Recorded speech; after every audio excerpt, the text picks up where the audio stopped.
Today on University Report. Leading member of Congress Ilhan Omar is set to face a serious challenge for an old rival in the Democratic primary next week, in a race where an international conflict will likely play a key role. If stress has you climbing the wall figuratively, you might want to try it literally.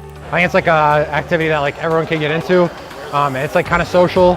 And we'll look into a more down-to-earth spiritual approach with an augmented reality art exhibition. All of that and more now on University Report.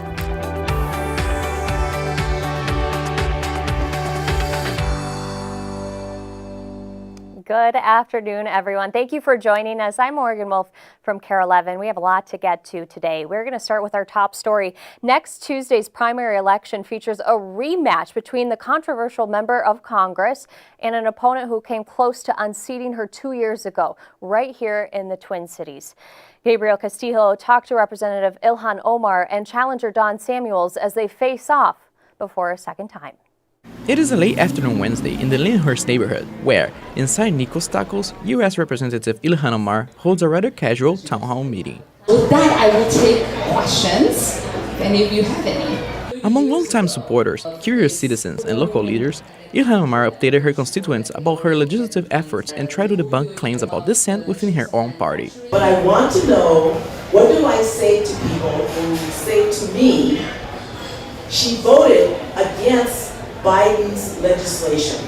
We believed in his vision for the country, and if it wasn't for some of my Democratic colleagues in the Senate, I think he would have had a way bigger impact. This was a friendly crowd, but Omar is set to face off against an old rival, Don Samuels, in next week's Democratic primary. 2 years ago, Samuels, a former city council member, ran against Omar, losing by 2 percentage points. 2022, people didn't believe I had a chance. They were doubting my wisdom in running.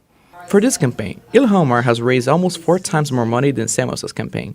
But when you look at the money raised inside the state, we are raising more than 3 times what she raised in the state, about $360,000 to over $1 million. But this year, the war in Gaza might be the issue that determines the winner. I think we need a ceasefire. I think that it's gone too far. The carnage has been incomprehensible and very, very painful. Member of Congress Ilhan Omar said that what is at stake is our humanity and whether we have a person that cares about peace and justice or someone who is just going to do what lobbying groups tell them. No Republican has won this district in 64 years, so the winner of the Democratic primary is almost certain to win in the general election. Gabriel Castillo, University Report. Early voting in person or by mail runs through next Monday, and most polling places will be open Tuesday from 7 a.m. until 8 p.m. All right, well, it's a tradition here. With the Minnesota State Fair less than 2 weeks away, I bet your mouth is already watering in anticipation of the traditional treats, like the Pronto Pups maybe. But today, Madison Bray found some tempting alternatives for those pursuing a different fare at the fair. While vegan food options aren't a brand new concept to the Minnesota State Fair, the herbivorous butcher is still finding ways to navigate the hectic weekends. This will be our 3rd year at the fair. So we've been producing thousands of our 2 items, and we've been freezing them. So that way we can just drop them in the fryer day of, and the amount of work that we do day of the fair will be a lot less. Vegan Butcher Shop likes to have a little fun with their items every year. Every year we have a play on 2 movies. Oh, cool. So we make little mock-up of movie posters, but with 2 different food items. One of the items this year was inspired by a Robert De Niro classic film. It's called A Raging Ball, which is a play on Raging Bull, the Robert De Niro movie. And then that one is a sesame ball. Have you ever had the dessert that's usually filled with red bean paste, but it's a rice flour dough coated in sesame seeds and then fried. But this one's gonna have a cheeseburger filling. So it's a savory, and then it has a bacon flavored powdered sugar on the outside. So it's sweet and savory. And then our other option is Honey, I Blew Up the Pizza Roll, and it's a giant pizza roll that you would find like in your freezer section, but it's a pepperoni pizza roll. That's plant-based pepperoni, of course. Being one of the very few vegan butcher shops in the nation, this shop draws customers from far and wide. The food tastes good, and we don't have options like this where we're from. So. With limited options of vegan fare food, the herbivorous butcher is confident that among the traditional corn dogs and turkey legs, food from here will stand out. Madison Bray, University Report. The herbivorous butcher, close enough, will be at the State Fair every day starting August 22nd all the way through Labor Day. Another really popular topic this summer has been the Summer Olympics, and something in particular, sports climbing, doesn't quite get the attention that spectators give to swimming, track, gymnastics, all different things. But one kind of climbing, bouldering, was just introduced just 4 years ago, and as Jelani Howard shows us, it has become quite popular with people right here in the Twin Cities. Employee Rob Schulke offered some insight on the type of person that even decides to go bouldering. Well, you gotta be a bit of a masochist. It is hard, it's painful. Yes, come on. Yeah, bouldering is just gonna be minimal equipment, so no belaying or ropes. It's just basically you, the wall, climbing shoes, and chalk, whereas traditional and sport climbing is going to involve a lot more like crampons, belaying, tools, gree-grees, ropes, all that stuff. The Minneapolis Bouldering Project offers different ways to work out on and off the walls for different types of athletes. It's like a good workout, but it's not like monotonous. Like working out is just like, I don't know, you like do however many reps at a bench, but like climbing, you're like continuously proving on like different boulders and stuff. Yeah, I use the weight room. I'm also a competitive cyclist, so I use that for my off-season weight training, and it's kind of a nice contrast to what I do there. And right behind me is the spray wall. This is where experts can go, and they can go wherever they want, however they want, whenever they want. Minneapolis Bouldering Project offers a little bit more than most places. They offer saunas, they offer weightlifting, they offer classes, and even teams you can be on. In addition to climbing, we also offer a variety of yoga and fitness classes. Throughout the day, we usually do about 4 per day. The yoga classes range from hot yoga to more of a static type of yoga, and then our fitness classes are of the bar variety. So we do a lot of bar fitness classes, just get the heart rate going. It may be painful for the climbers, but it seems like they always get right back up. Jelani Howard, University Report. Man, that looks fun. All right, well, an adult day pass for the Minneapolis Bouldering Project will cost you $24 plus tax. It's $99 per month or $870 for a full year. Children's rates vary by age. Today, it might have been too pretty to be spending some time inside. When we return, we will take you to the event that had these folks celebrating in the sunshine.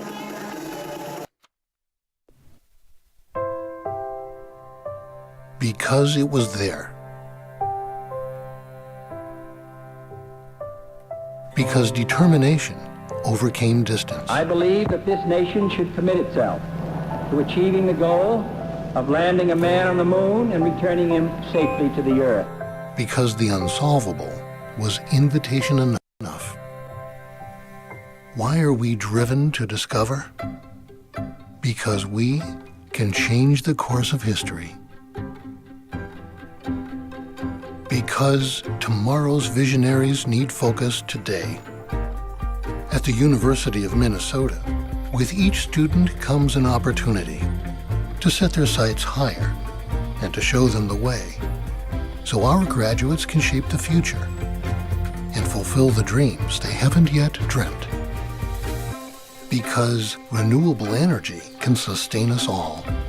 Our students envision the sun powering homes on every block, wind-blown ideas launching entirely new economies, and fertile soils fueling cars and people alike, protecting the harmony between humanity and nature. Because self-expression can move 1,000 souls. Be it a song or a dance, a canvas or a poem, The arts are vital to the U of M experience, as are self-discovery and moments of sheer amazement. Because cancer can be conquered by targeting medicines, customizing treatments, and transplanting stem cells, incurable cancers can become survivable. Terminal can be redefined as treatable, and optimism can spread once again. Because human rights need champions. From classrooms in Minnesota to courtrooms in Uganda, assembling a collective voice for change allows dignity to return and extends human rights across the globe. Because clean water ensures quality of life. It's essential to the health of all nations, so we're studying models and molecules. We are committed to making clean water flow freely, from the headwaters of the Mississippi to the slums of Mumbai. We share the belief that anything is possible, because at the University of Minnesota, discoveries unfold, breakthroughs happen, and history is forever changed.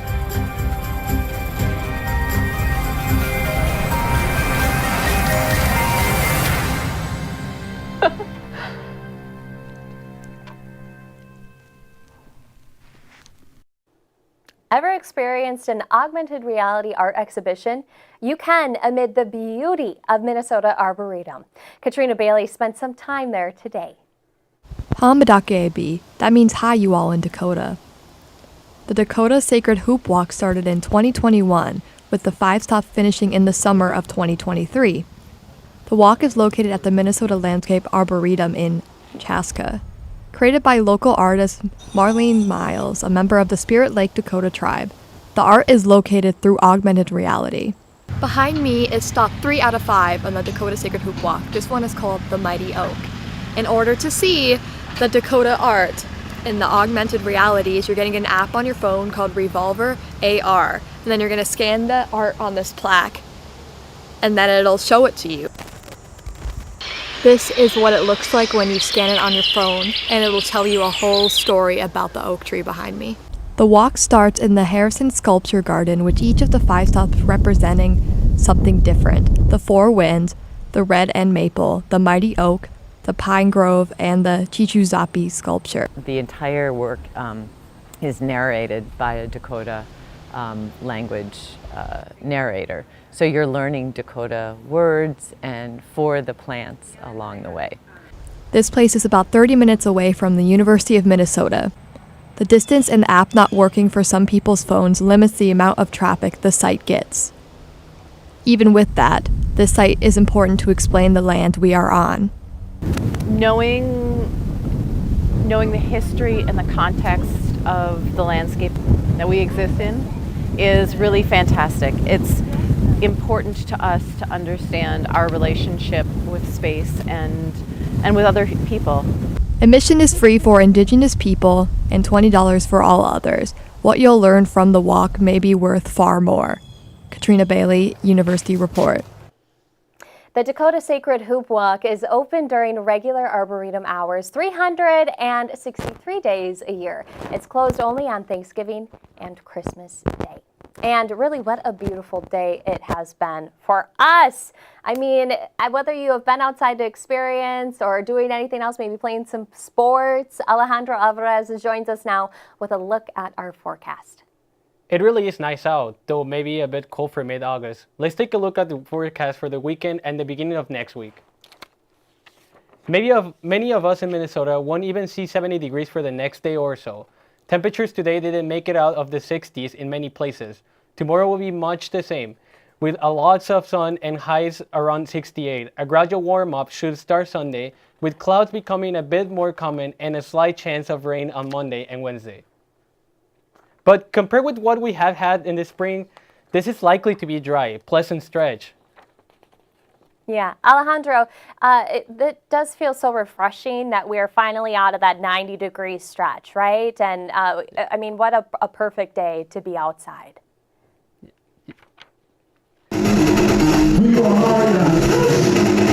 Every Thursday of summer, Families and friends get together to entertain their kids while back to school day approaches. Kids enjoy time with their friends. I like to see my friends. But the main talent like Julian Hines managed to hype up the family and kids. So much experience with kids, and I just get on their level. I'm not afraid to talk to them, and I don't take them for granted.